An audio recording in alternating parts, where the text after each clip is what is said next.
Sir, আমি নিজে নিজে হেসেছিলাম, ওনাদের দিকে তাকিয়ে নয়। আমি নিজের মতো করে হেসেছিলাম স্যার। এটাই ছিল পারভেজ ভাইয়ের শেষ কথা, শেষ ডায়লগ, শেষ হাসি। তারপরই তাকে বিদায় নিতে হলো এই পৃথিবী থেকে। শেষ হয়ে গেল তার স্বপ্ন, শেষ হয়ে গেল তার জীবন। সে এখন কেবল একটি গল্প, একটি ইতিহাস, একটি ফেসবুক পোস্ট, একটি লাভ রিয়্যাক্ট, একটি কান্নার ইমোজি। তার মা বাবা ও পরিবারের কাছে পারভেজ নামটা আজ এক নিঃশ্বাস বন্ধ করা কান্নার নাম, শুকিয়ে যাওয়া কিছু অশ্রুর নাম। পারভেজের মা এখনও পুরনো কাপড়ের গন্ধে খোঁজেন তার ছেলেকে।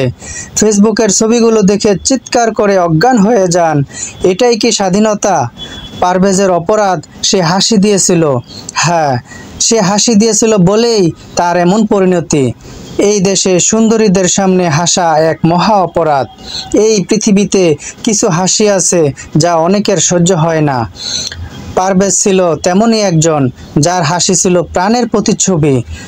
প্রাইম এশিয়া বিশ্ববিদ্যালয়ের ছাত্র, ছাত্রদলের কর্মী, বন্ধুদের মাঝে প্রাণবন্ত এক তরুণ। পারভেজের কোনো কালো ইতিহাস নেই, খারাপ গল্প নেই, শুধু একটা হাসি ছিল তার। হ্যাঁ, একটি হাসি। সেদিনও ছিল এক সাধারণ পরন্ত বিকেল। সূর্য লাল হয়ে হাসছিল পশ্চিম আকাশে। পারভেজ বন্ধুদের সঙ্গে সিঙ্গারা খাচ্ছিল, আড্ডা দিচ্ছিল, প্রাণ খুলে হাসছিল।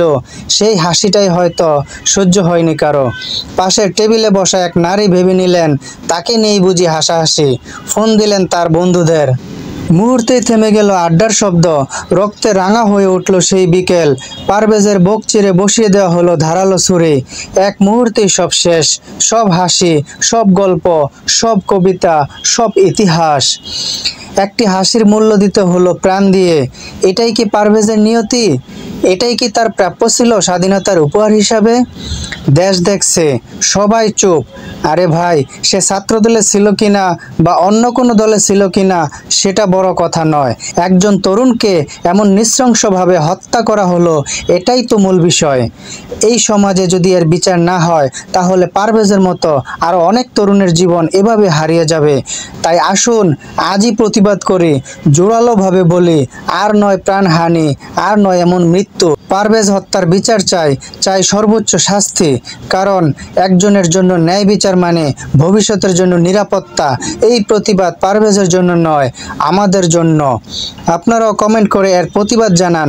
এর শাস্তি কি হওয়া উচিত শেয়ার করে অন্যদেরও দেখার সুযোগ করে দিন। আল্লাহ হাফেজ।